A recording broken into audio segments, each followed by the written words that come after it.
So అసలు organic కి మామూలు ఐస్ క్రీమ్ కి అసలు తేడా ఏంటి సార్? ఎలా గుర్తుపట్టాలి అసలు ప్రజలు? గుర్తుపట్టడం అనేది ఇప్పుడు మీరు అన్నట్లు ఇప్పుడు నార్మల్ బియ్యానికి ఆర్గానిక్ బియ్యానికి తేడా మనం ఎలా చూడంగానే తెలుసుకోలేము. ఏదైతే వండితేనో తింటేనో దాని గురించి అవగాహన ఉంటే అర్థం చేసుకోగలుగుతామే తప్ప చూడంగానే తెలియాలనేది 100% అది జరిగే పరిస్థితి కాదు.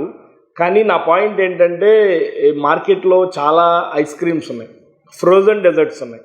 దాన్ని కూడా చూసి మనం ఐస్ క్రీమ్ అనుకుంటాం. టెక్నికల్ టర్మ్స్లోకి వెళ్తే అది ఫ్రోజన్ డెజర్ట్, ఇది ఐస్ క్రీమ్, లేదంటే ఇంకొకటి సార్బే, ఇంకొకటి జెలాటో, ఇట్లా రకరకాల పేర్లతో ఐస్ క్రీమ్ అని మనం పిలువబడుతున్న వాటికి మార్కెట్లో ఉన్న టెక్నికల్ టర్మ్స్ అవి.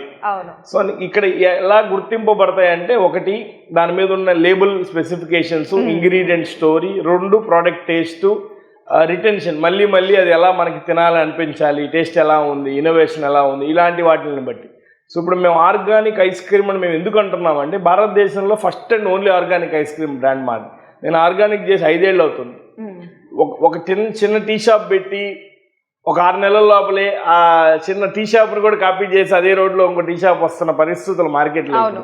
నేను 5 ఏళ్ళు అయింది ఆర్గానిక్ కింద కన్వర్ట్ చేసి. ఈ రోజు దాకా రియల్ కాంపిటీటర్ ఎందుకు మార్కెట్లోకి రాలేదు అంటే అది మా 12 ఏళ్ల కృషి, పట్టుదల అంటారు ఇవన్నీ.